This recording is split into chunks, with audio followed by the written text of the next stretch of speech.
Assalamualaikum. Waalaikumsalam. Apa khabar hari ni? Sihat? Alhamdulillah sihat. Sekarang Syaz ada dekat rumah ha? Sekarang dekat rumah. Oh, Sebab kita orang kan tak boleh balik U. tak boleh balik. Jadi keadaan sekeliling dekat rumah Syaz tu selesa tak atau ada gangguan? Alhamdulillah tak ada sebarang gangguan sebab Syaz pun sekarang berada dekat dalam bilik. So macam tak terlalu bising lah. Okey. Okey, hari ni kan kita dapat perkabaran yang kita akan lockdown PKP 3.0. Jadi macam mana Ya. Syaz menjalani lockdown ni? Adakah ianya mengganggu diri Syaz? Okay, setakat ni tak mengganggu lagi lah. Syaz boleh handle lagi. Sebab sebelum-sebelum ni pun kita dah pernah alami kan. Jadi situasi tu kita dah boleh adapt lah. So bagi Syaz tak ada masalah pun. Okey. Lebih dahulu, saya kenalkan diri saya. Nama saya Nur Fazira binti Osman. Saya merupakan kaunselor pelatih lah dekat UUM dan kaunselor untuk Syaz hari ini. Saya berumur 22 tahun dan berasal dari Sungai Petani Kedah. Boleh Syaz perkenalkan diri Syaz dari segi latar belakang diri, keluarga dan juga pendidikan Syaz. Okay, boleh. Nama saya Intan Nasyazina binti Saimi, berusia 22 tahun. Saya berasal daripada Kulon Johor. Sekarang ni saya tinggal di rumah atuk saya lah. Saya jaga atuk saya. Okay, saya merupakan anak yang keempat daripada 4 adik-beradik. Saya kaunseling dan saya merupakan pelajar tahun kedua. Okey, jadi Syaz berumur 22 tahun, tinggal dengan atuk. Jadi siapa yang tinggal dengan mak ayah Syaz sekarang? Okey, sebenarnya Syaz baru je tinggal sementara lah dengan atuk sebab nenek Syaz baru meninggal. So tak ada siapa yang nak tengok atuk lagi kan sebab pakcik-makcik duduk jauh. So sekarang ni macam kita orang Perak dan untuk mak ayah Syaz tu ada adik Syaz, ada akak Syaz nombor 2 tu, dia tinggal dengan mak ayah kat sana sebab dia balik sana pun sebab dia kena balik U. So dia ikutlah mak ayah Syaz balik sekali. Jadi yang kakak-kakak Syaz tu semua dekat universiti yang sama dengan Syaz ke ataupun lain? Sama. Yang pertama dengan ketiga ada dengan Syaz sekarang. Yang kedua je dekat Johor. Yang kedua dekat Johor. So universiti yang sama lah. Yang dekat Johor tu you yang sama ke atau yang lain?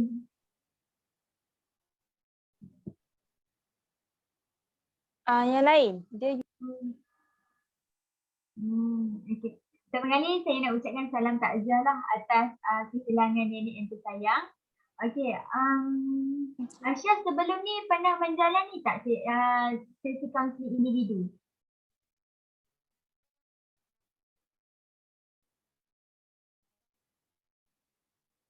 Pernah. Syaz pernah waktu Syaz ambil subjek helping skill kan. Tapi untuk subjek tu Syaz just attend sesi tu untuk siapkan assignment lah. Dan yang kedua Syaz pernah jadi klien untuk senior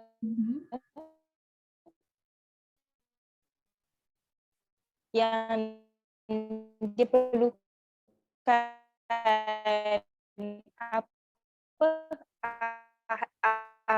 klien-klien lah untuk dia untuk melakukan. Okey, jadi Syaz pernah pun menjalani sesi kaunseling untuk buat assignment, bantu senior kan. Jadi boleh Syaz kongsikan sedikitlah pengalaman sepanjang Syaz menjalani sesi kaunseling individu.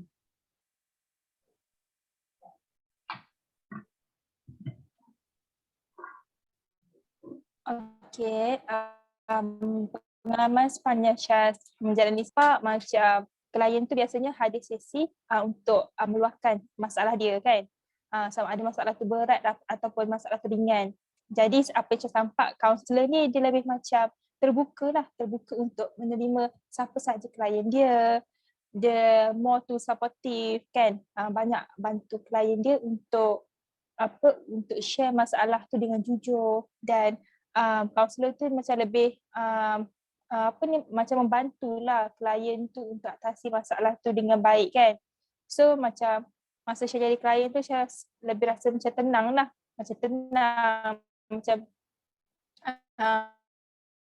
boleh share masalah tu dengan baik, tahu alternatif apa ataupun cara apa yang saya boleh buat untuk handle masalah Syaz dengan baiklah. Macam tu. Oh, maksudnya dekat sini apabila Syaz menjalani sesi kaunseling individu tersebut, Syaz rasa lebih tenang sebab masalah Syaz didengar, betul?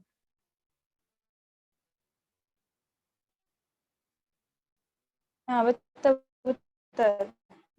Okey.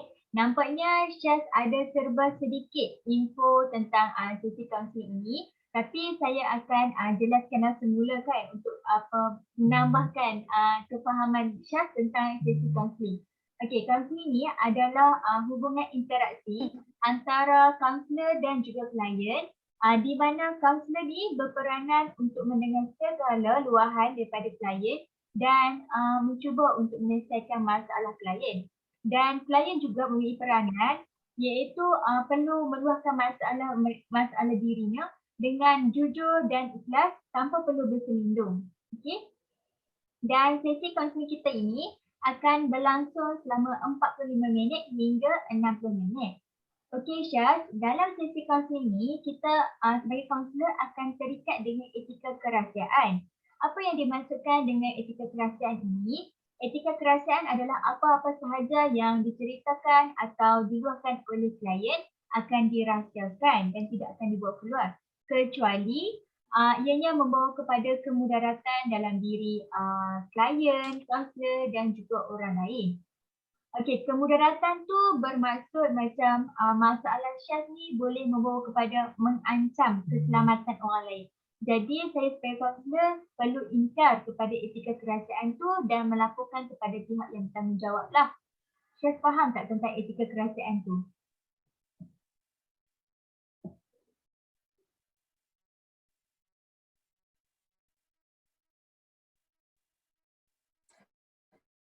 Faham. Okey, bagus. Tadi Syaz cakap yang Syaz belajar dekat Universiti Utara Malaysia, betul? Okey tak belajar dekat sana? Syaz pun cakap Syaz ambil course counselling kan? Betul, betul.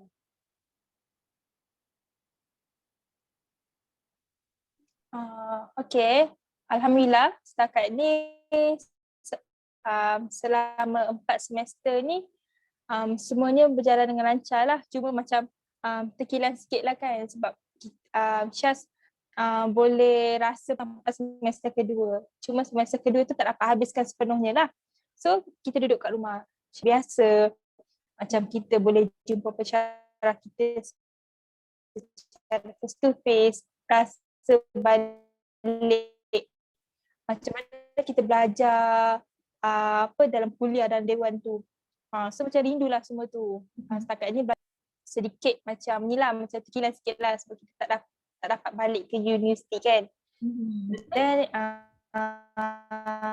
yang kedua tu saya ambil kursus. Okey, maksudnya Syaz pernah merasailah balik universiti kan, dapatlah environment macam mana belajar dekat universiti, tapi sampai SEM 2 je. Jadi SEM yang 3 dan keempat ni Syaz kena kelas online kan? Ya, betul-betul.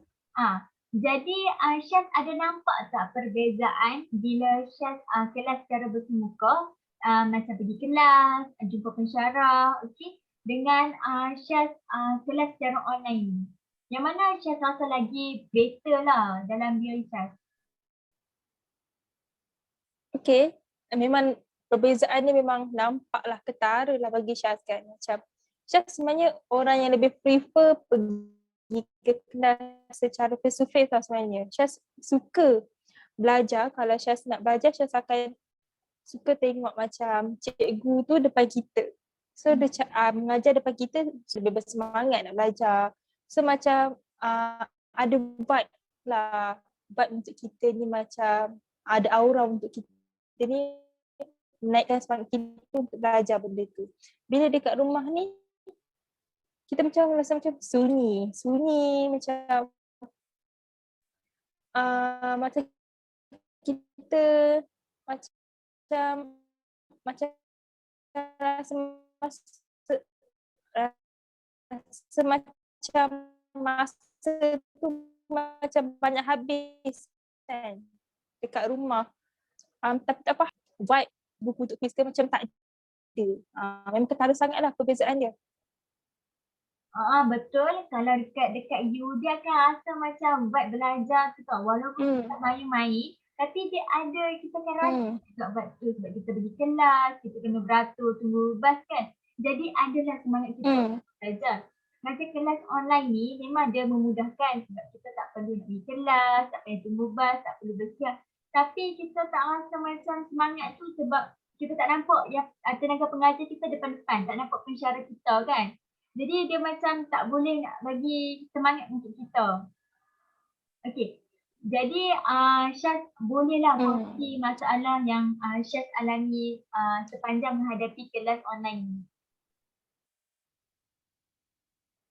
Okay, masalah yang Syaz nak share adalah Syaz rasa kurang bersemangat lah sepanjang belajar online daripada semester kedua sampai semester keempat ni. Masalah tu still tak boleh nak atasi lagi sampailah sekarang. Malah bagi Syaz, dia jadi lebih teruk lagi lah pada diri Syaz kan. Macam Syaz ni seorang yang macam lebih suka belajar secara face to face lah macam Syaz cakap tadi tu kan. Sebab Syaz orang jenis macam suka dengar dan suka nampak apa yang lecturer buat kat depan. So daripada situ lebih mudah nak masuk lah macam ilmu-ilmu ataupun macam nota-nota ataupun macam perkara-perkara penting yang lecturer cakap tu. Syaz senang mudah nak masuk lah dalam macam peringatan ni. Bila kita belajar online ni, Syaz macam ambil sambil lewa je tau. Macam okay, masuk kelas just kau dengar je, tapi fikiran kau hanya jasad kau je kat situ. Fikiran kau dah kat tempat lain. Macam kita boleh just on je kita punya laptop dan kita boleh pergi ke mana je. Lecture tak nampak sebab kita tutup video, kita tutup suara kan. So lepas itu macam membuatkan Syaz rasa macam kurang lah, macam kurang berdisiplin lah kan. Macam Syaz rasa itu bukan diri Syaz. Syaz sedar benda tu tapi Syaz buat benda tu, faham tak? Syaz tahu benda tu salah tapi Syaz sendiri yang akan terikut buat benda tu. So bagi Syaz, bukan Syaz seorang je, maybe semua student pun akan mengalami benda yang sama macam Syaz kan. So memang lain sangat. Diri Syaz dekat you memang lain. Macam di mana dekat you Syaz belajar, kita nampak dia belajar dan tekun belajar dalam bilik sendiri. So Syaz macam okay, diorang belajar, aku pun kena belajar juga. Lagi pun exam dah nak dekat. Bila dekat rumah, dia macam tak ada final exam, dia just quiz, assignment je semua kan.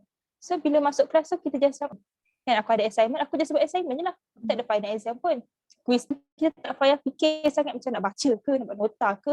Okay, berbeza sangat dekat you, just suka buat nota warna-warni tau. Setiap subjek just akan buat cantik-cantik. So bila quiz, bila exam ke final exam, just akan prefer nota tu. Tapi dekat rumah ni, sepanjang Syaz belajar kat rumah ni, lain sangat. Syaz takkan buat nota Syaz just print je. Print nota-nota dekat slide dekat OL tu. Syaz just baca kat situ je. Syaz tak buat nota pun, tak cantik sangat isi-isi tu. So bila quiz Syaz just prefer je. Macam susah bagi Syaz. Syaz tahu benda tu bukan diri Syaz. Syaz tahu Syaz tak boleh buat benda tu. Tapi Syaz buat juga. So Syaz macam okay, final exam tak ada, tak apa. Just kau go je dengan wujud nota kan. Macam tu. So macam saya rasa kurang bersemangat lah macam nak attend kelas macam malasnya macam saya dah kelas online daripada pagi sampai ke petang kan macam sakit pinggang-pinggang, sakit punya badan nak duduk atas kursi lama-lama. Sebab kelas Syaz ni bila online kelas Syaz ni direct tau. Syaz ambil direct macam daripada pukul 12.30 sambung pukul 10 sambung pukul 11.30 sambung pukul 1 pula kan dah mula macam tu. So memang direct tau dalam 3 jam lebih jugalah direct. So macam tak bersemangat. Masuk kelas first tu okey lah, mula bersemangat. Masuk kelas kedua dah tak bersemangat pula. Ketiga lagi lah. Keempat tidur dah. Macam tu. So dah susah kan. Macam tu lah masalah yang Syaz alami sekarang. Kurang bersemangat belajar online. Maksudnya dekat sini kita nampaklah impak yang apa Syaz terima bila kelas online ni.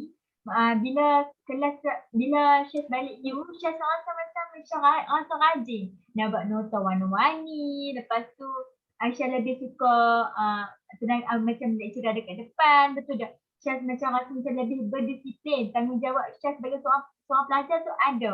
Tapi bila ada dekat rumah, Syaz rasa macam benda tu macam tak penting. Kita nak belajar lagi pun macam tak ada exam kan. Semuanya coursework kan 100%. Jadi Syaz rasa macam nantilah macam benda ni tak bawa kepada kepentingan tau kepada diri Syaz kan. Okey, jadi Syaz ada cari tak punca yang menyebabkan masalah kurang bersemangat ni timbul?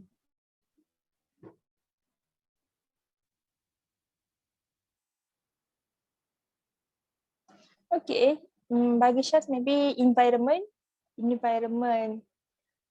persekitaran Syaz, sekeliling Syaz kan. Macam maybe dekat you environment dia ramai student, ramai student macam Syaz kan. Diorang pun pergi universiti untuk belajar. So kat mana pun Syaz pergi break diorang ke Syaz buka pintu, okay diorang belajar.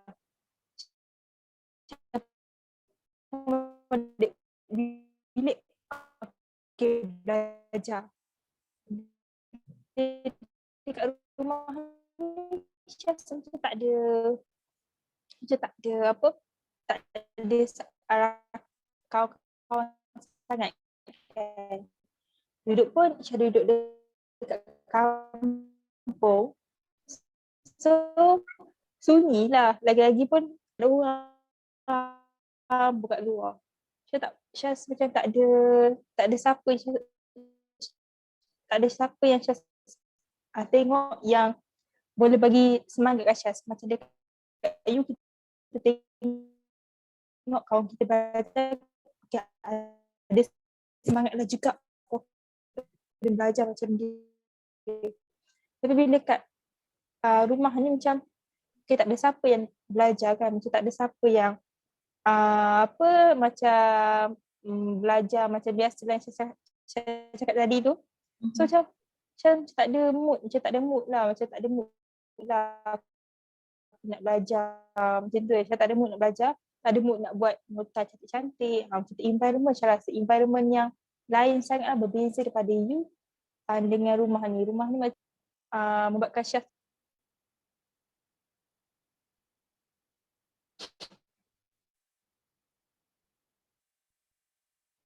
Okey, maksudnya dekat sini persekitaran lah yang mempengaruhi tentang Syaz punya kelas ya, pembelajaran Syaz.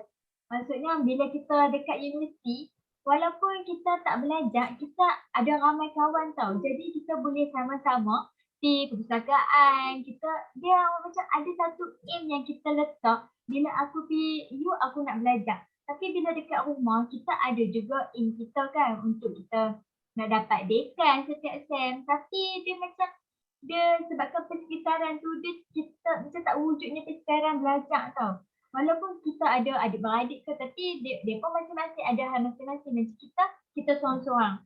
Kalau dekat you kita ada kawan-kawan. Jadi kalau kita tak tahu ke, kawan-kawan boleh tolong kan. Macam ada semangat lah untuk belajar tu. Betul tak?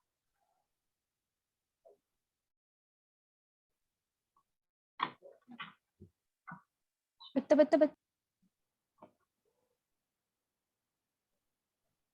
Okey. Apakah kesan yang Syaz terima bila masalah ni timbul? Adakah Syah rasa macam stres? Okay.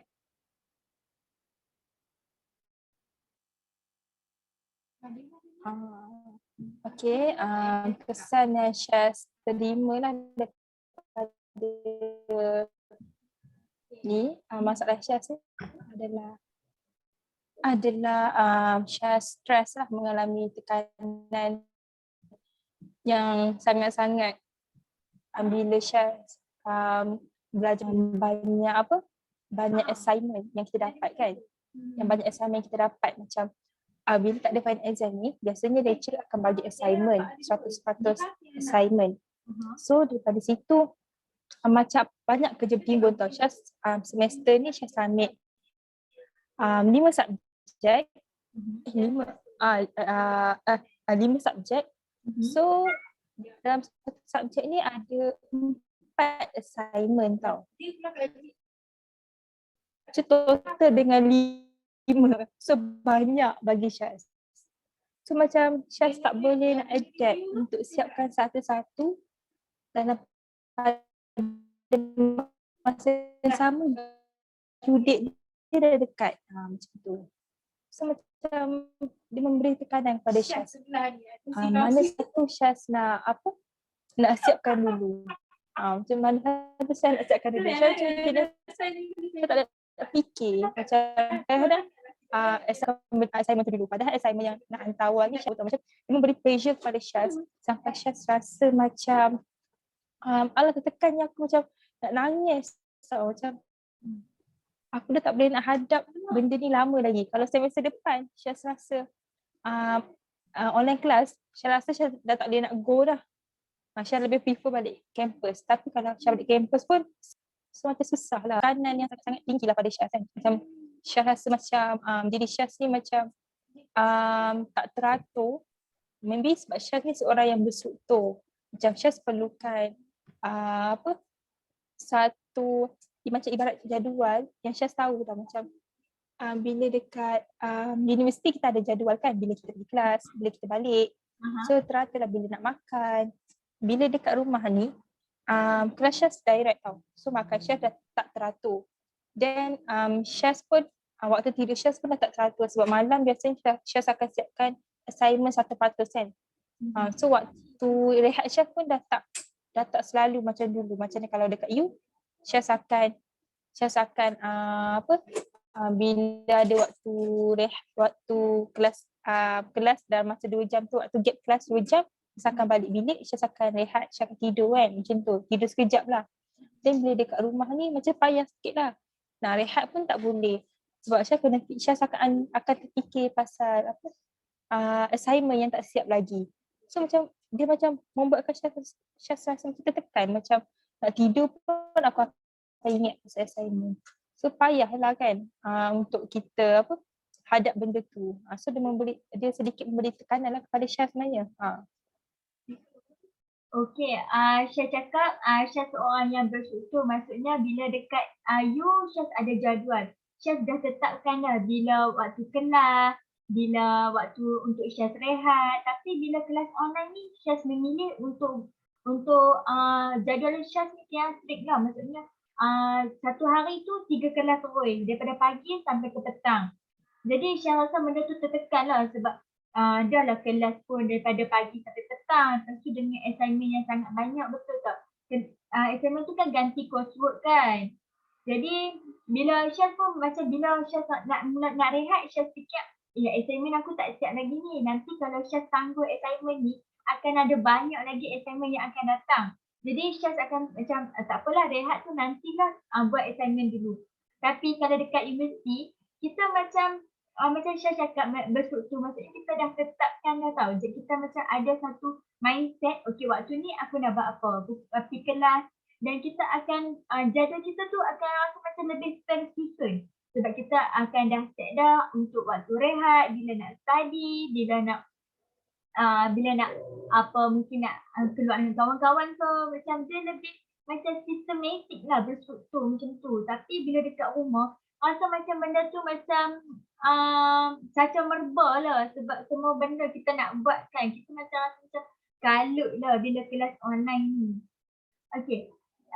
Tadi saya cakap Syaz ada 4 orang adik-beradik dan ada yang sambung belajar kan. Ada tak mereka pun mengalami masalah yang sama dengan Syaz, iaitu kurang bersemangat lah bila kelas online ni?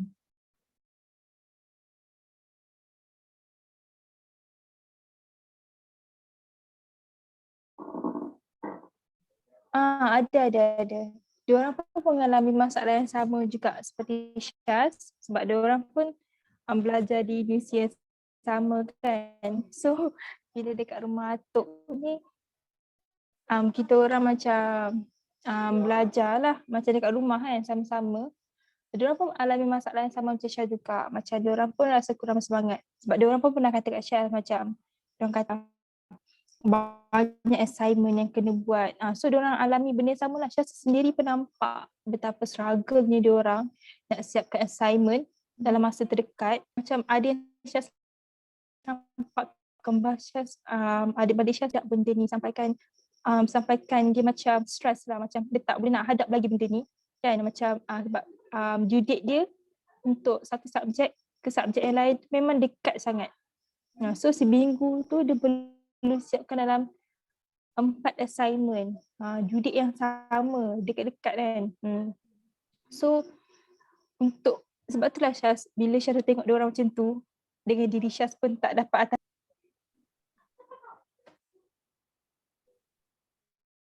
Okey, Syaz kan duduk dekat rumah atuk kan. Jadi Syaz kena jaga atuk juga ke?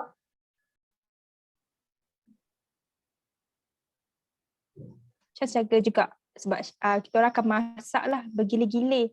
Bila Syaz habis kelas, Syaz akan masak kalau Syaz kelas awal, habis awal. Dan kalau Syaz habis lambat, yang kembar Syaz akan masak gila-gila lah macam tu. Dan daripada kita orang, dalam pada kita orang belajar online,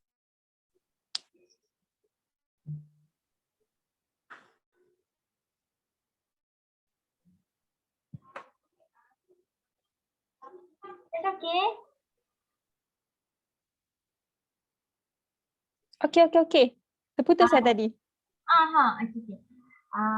Maksudnya jaga atuk Syaz tu bukanlah memberi pengaruh yang sangat besar lah untuk diri Syaz kan. Macam Syaz dah biasa benda tu. Tapi disebabkan oleh assignment yang banyak dan due date yang dekat membuatkan Syaz lagi bertambah stres lah dengan kelas online ni.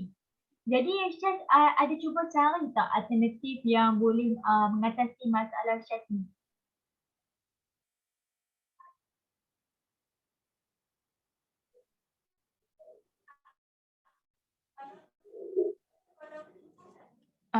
Ada. Macam Syaz, Syaz cubalah buat satu jadual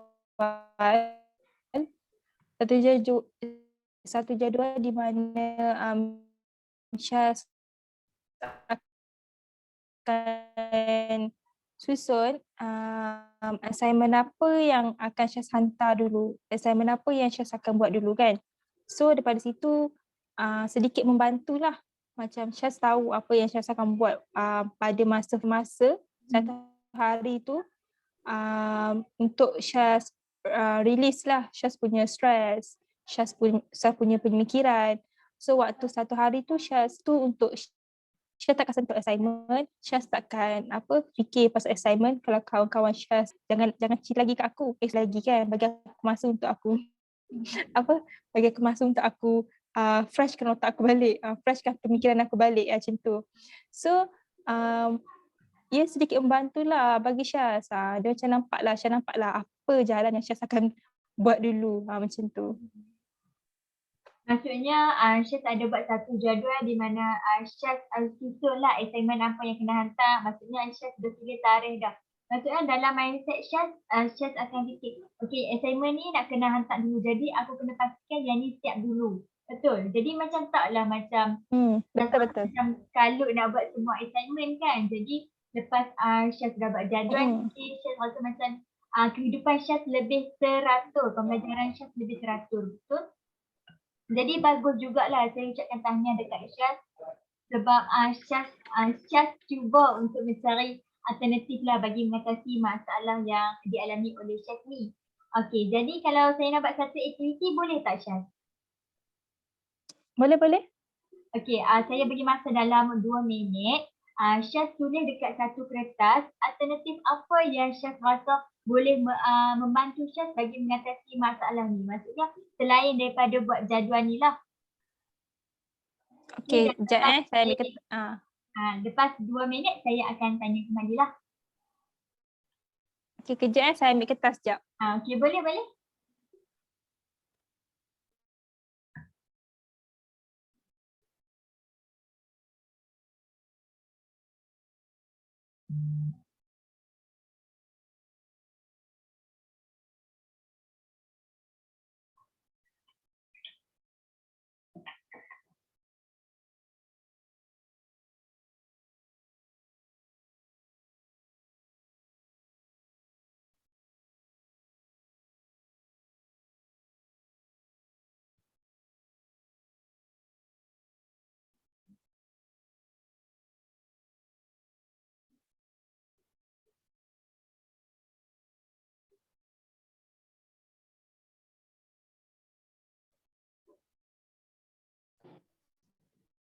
Kejap Boleh.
Okey. Okey, Syaz dah siap? Dah. Okey, jadi Syaz bolehlah bentangkan apa yang Syaz tulis dekat atas tu, alternatif apa yang Syaz rasa boleh membantu Syaz.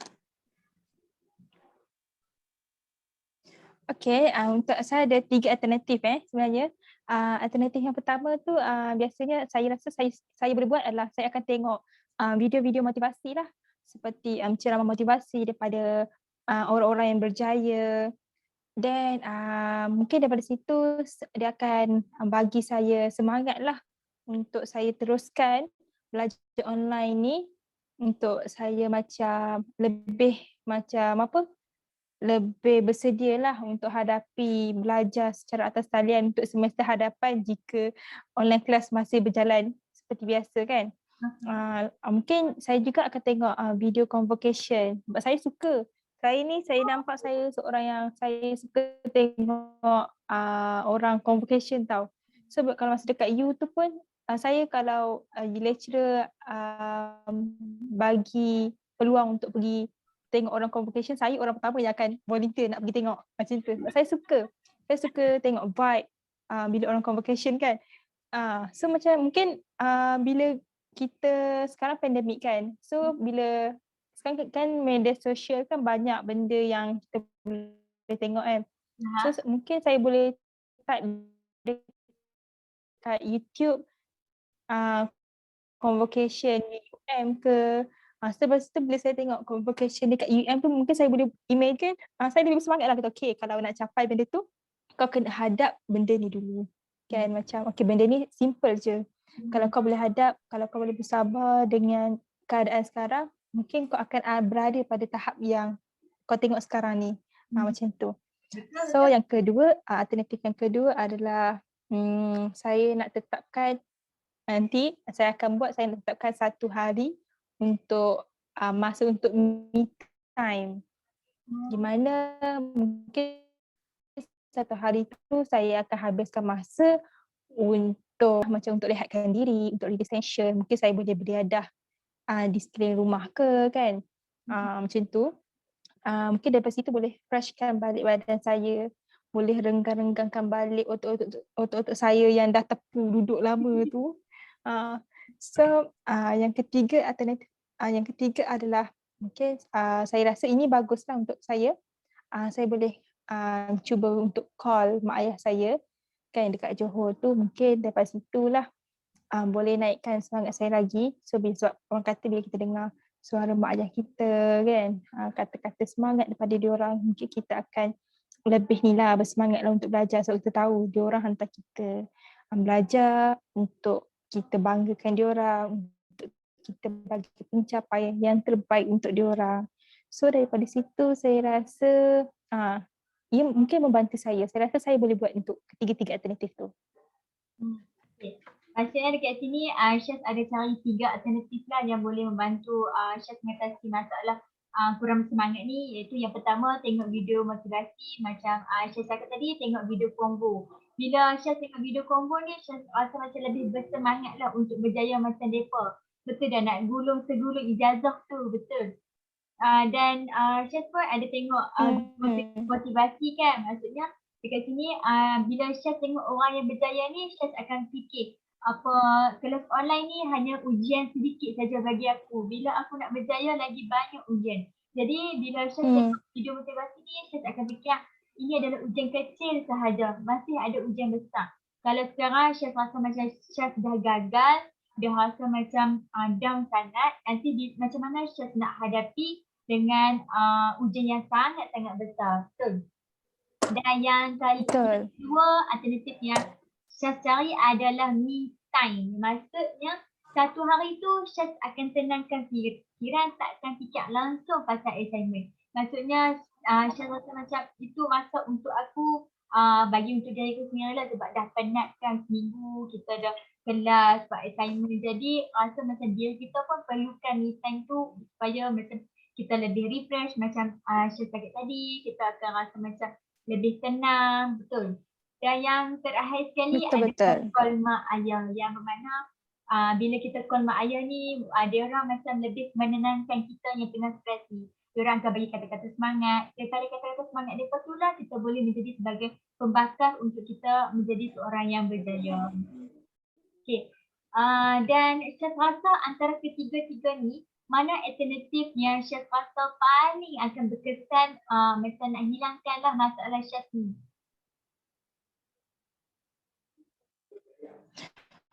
Okay, antara ketiga-tiga tu Syaz rasa Syaz lebih prefer pada yang pertama tu kot.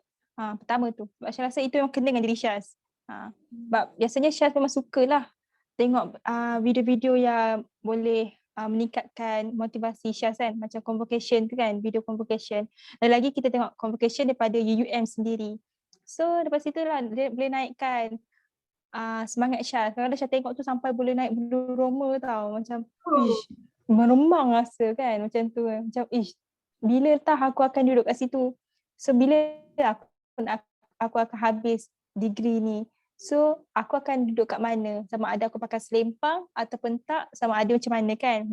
Sebab situlah saya rasa macam okay, kalau macam Cik Fazira kata macam kalau ujian kecil ni aku gagal, macam mana aku nak hadap ujian besar nanti kat luar kan.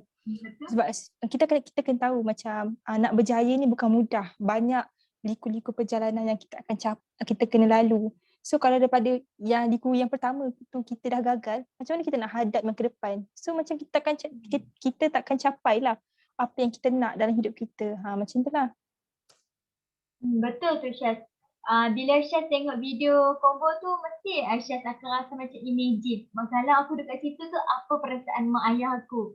Lepas tu Syaz ada macam betul. Tak nak dapatkan anugerah kerabat diraja tu. Betul. Syaz terfikir jugalah. Kan, Syaz akan terfikir juga, tapi selepas 4 semester Syaz lalui ini untuk dapat anugerah diraja tu mungkin tak tercapai lah sebab dia nak pointer yang macam four flat like Syaz kan, four flat kan. Untuk setiap SEM dia kena first class. Setiap SEM kena first class kan.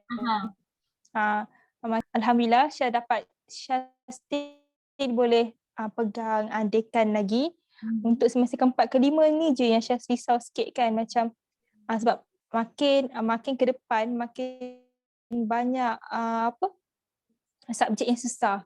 So dengan tekanan belajar online lagi, so yang itulah membuatkan saya rasa tak yakin sangatlah macam boleh tak aku capai untuk dapatkan tu.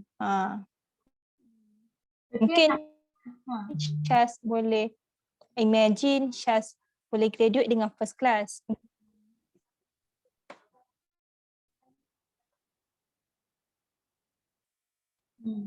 Betul, makin ke depan kita makin banyak teori yang kita belajar. Betul.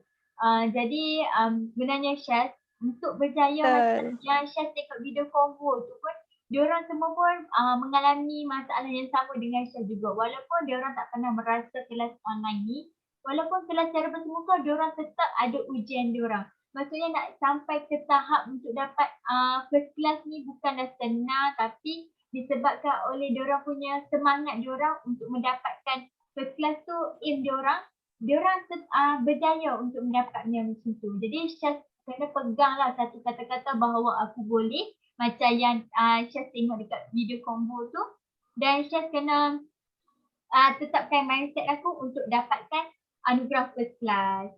Okay. Jadi masa pun dah mencuburi kita, tinggal 10 minit sahaja. Jadi saya akan buatlah rumusan sepanjang sesi kita berlangsung kali ini. Okey, yang pertama kita telah sesi suai kenal yang bermaksud saya kenal dengan Syaz sebagai klien saya dan Syaz kenal saya sebagai seorang kaunselor, dan saya pun telah terangkan tentang definisi kaunseling, etika kerahsiaan dan limitasi masa. Dan Syaz pun telah berkongsi kepada saya tentang masalah Syaz, iaitu kurang bersemangatlah menjalani kelas secara atas talian ni sepanjang daripada semester ketiga dan keempat ni, dan mungkin akan seterusnya. Dan Syaz ada cari jugalah alternatif yang boleh membantu diri Syaz, iaitu Syaz buat jadual, yang mana jadual tu membuatkan Syaz lebih tersusun, lebih rasa macam nak ikut jadual tu, lebih sistematik. Dan saya pun ada tanya Syaz apa punca yang menyebabkan berlakunya masalah ni, dan Syaz cerita yang paling utama adalah persekitaran, di mana bila dekat universiti ni kita tahu persekitaran dia adalah belajar. Jadi walaupun kita main, walaupun ada je kita macam sambil lewat, tapi kita masih dapat ilmu tu sebab mungkin kita berhadapan dengan lecturer, kita pergi kelas kan. Tapi bila dah kelas atas talian ni, kita tahu ada banyak gangguan dia, dan kita kena bahagi tanggungjawab kita. Macam Syaz sekarang tengah duduk dengan Atuk, jadi kena bahagi tanggungjawab sebagai seorang cucu dan tanggungjawab sebagai seorang pelajar. Jadi Syaz kena handle lah benda tu supaya Syaz dapat balance kan antara tanggungjawab sebagai cucu dan juga tanggungjawab sebagai seorang pelajar. Dan kita pun dah buat satu aktiviti yang mana saya minta Syaz untuk senaraikan alternatif yang Syaz rasa boleh bantu mengatasi masalah Syaz ni. Iaitu ada 3. Yang pertama, tengok video motivasi ataupun tengok video Convo. Yang mana bila Syaz tengok, Syaz rasa macam nak jadi macam mereka, nak jadi orang yang berjaya macam mereka. Dan Syaz pun akan rasa macam imagine kalau aku ada duduk kat sini. Maksudnya dekat situ Syaz berangat lah untuk jadi orang berjaya macam mereka tu kan. Okey, bagus sebenarnya sebab dia akan menjadi semangatlah kita untuk belajar secara bersungguh-sungguh. Dan yang kedua adalah Syaz buat me time, yang bermaksud hari tu aku akan keluar daripada tanggungjawab aku sebagai seorang pelajar. Aku akan jadi diri aku, yang mana aku akan buat saja apa yang Syaz suka. Maksudnya masak ke, keluar dengan kawan-kawan ke, tapi sebab tak boleh PKP, tak boleh keluar. Jadi mungkin ada lagi lah aktiviti yang Syaz boleh buat lah. Asalkan Syaz tak fikir pasal assignment tu walaupun assignment banyak. Betul? Dan yang terakhir sekali adalah call mak ayah Syaz di mana Syaz minta sedikit lah diorang punya kata-kata semangat. Sebab sekarang ni Syaz rasa down sikit lah dengan kelas atas kalian ni.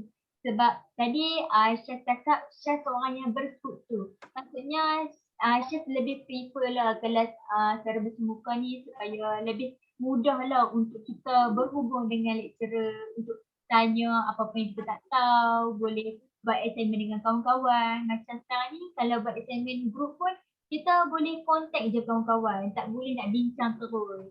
Jadi ianya akan kesukaran sikit lah untuk Syaz macam terhalang menipu.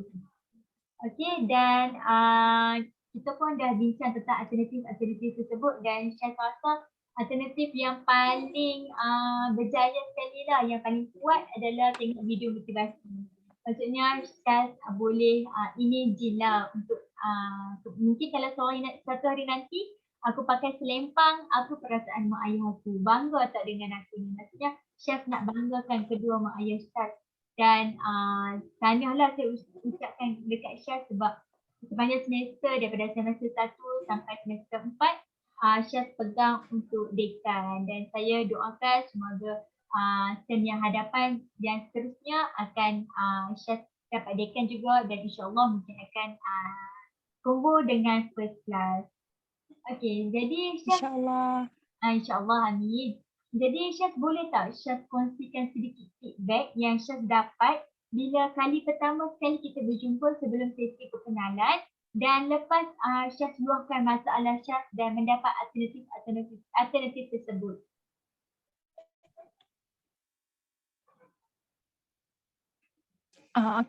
Feedback yang Syaz dapat lah daripada macam macam kurang yakin sikit lah sebab Syaz ni bukan seorang yang mudah nak luahkan masalah kan kepada orang lain, lagi-lagi orang yang Syaz baru kenal kan. So alhamdulillah dengan Cik Fazira Syaz rasa macam mudah lah sebab mungkin Syaz rasa macam Syaz dah selesa tau dengan cara kaunselor macam interact Syaz, macam dia macam nak buat Syaz rasa macam selesa dengan kaunselor kan. So lepas itu Syaz rasa macam okay bagus, Syaz boleh share masalah Syaz. Then apa yang Syaz rasa bila Syaz dah share masalah Syaz dekat Cik Fazira, Syaz rasa macam tenang, macam okay ada someone yang Syaz boleh luah. Ada someone yang Syaz boleh share masalah Syaz kat dia. Then kaunselor pun boleh mendengar masalah Syaz dengan baik, boleh memberi feedback yang macam maklum balas kan kepada masalah Syaz. So daripada situ Syaz rasa macam mudahlah macam bagi Syaz rasa macam tenang, macam masalah Syaz ni macam berkurang sedikit dan rasa macam Syaz rasa macam macam mudahlah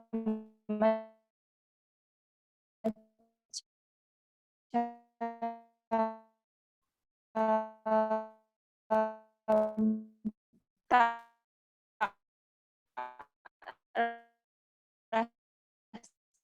semacam serabut sikit dengan alternatif tu. Untuk yang tu juga Syaz dah tahulah alternatif apa yang Syaz nak buat lah.